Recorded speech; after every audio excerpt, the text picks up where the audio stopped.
The Subcommittee on Energy will now come to order. The chair recognizes himself for 5 minutes for an opening statement. Again, good morning and welcome to today's Energy Subcommittee hearing to discuss legislation authorizing the Pipeline and Hazardous Materials Safety Administration's Pipeline Safety Program. We welcome our witness, the Honorable Paul Roberti, the Administrator of the Pipeline and Hazardous Materials Safety Administration, or PHMSA, and thank him for appearing before us today.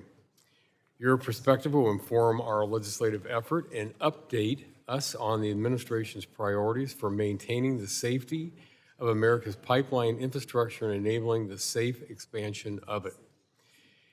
It's good to have a Senate-confirmed administrator leading this vital safety agency after the record-long vacancy under the Biden-Harris administration.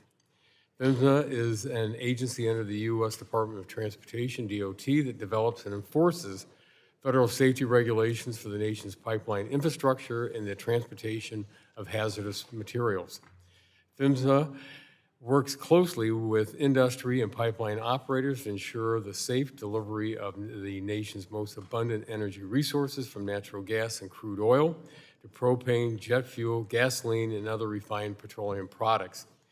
States also play an essential role in carrying out PHMSA's pipeline safety program, acting as boots on the ground to help inspect and oversee the safety of over 3.3 million miles of both liquid and gas pipelines in PHMSA's jurisdiction. In fact, states inspect and enforce the pipeline safety regulations for over 85% of the infrastructure in PHMSA's safety authority. Pipelines continue to be the safest and most efficient mode of transport for the energy of American families, and our economy depends on it. Reliable, affordable natural gas makes up almost half of our country's resource mix for power generation, and more than half of the American families rely on natural gas to heat their homes, cook their food, and power their lives. Pipeline infrastructure in this country is essential to ensure the safe delivery of energy to fuel our country. To advance PHMSA's mission to oversee the safety of our pipeline infrastructure, we will review the discussion draft before us today.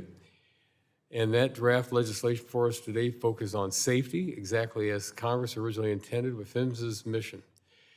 This discussion draft reauthorizes PHMSA for 5 years and aims PHMSA to continue modernizing and enhancing its pipeline safety program. The draft would codify several important provisions to improve the efficiency and safety of the agency. For example, the bill would remove duplicative regulations that do not improve safety, clarify that PHMSA's cost-benefit analysis focuses on safety and not anti-energy agendas, reduces red tape, so special permit programs can efficiently focus on pertinent safety requirements, strengthen penalties for pipeline safety violations that impair pipeline operations, establish a voluntary information sharing program to advance good safety products among pipeline operators, and ensure that state damage prevention programs adopt best practice to reduce their leading cause of pipeline damage incidents. The United States energy system is at a turning point. We're witnessing unprecedented energy demand, not seen in decades, and demand is only expected to increase over the next several years, of which we've heard from almost probably every witness that we've had before us saying that we need more energy. Safe, efficient deployment and oversight of our gas and liquid pipeline system is key to providing reliable energy and power to American families. For too long, sound pipeline safety policy has been hijacked by the environmental left, intent on stymieing the pipeline expansion and limiting its massive benefits to our nation. I look forward to working with PHMSA's pipeline operators and relevant stakeholders to make sure the pipeline safety program is efficient, predictable, and focused on safety priorities that promote confidence and enable the safe expansion of our pipeline system. I hope to work with my colleagues on both sides of the aisle to advance legislation that provides for durable and focused safety oversight and appropriate to the pipeline infrastructure. Again, we want to thank you, Administrator Roberti, for being with us today. And with that, I yield back.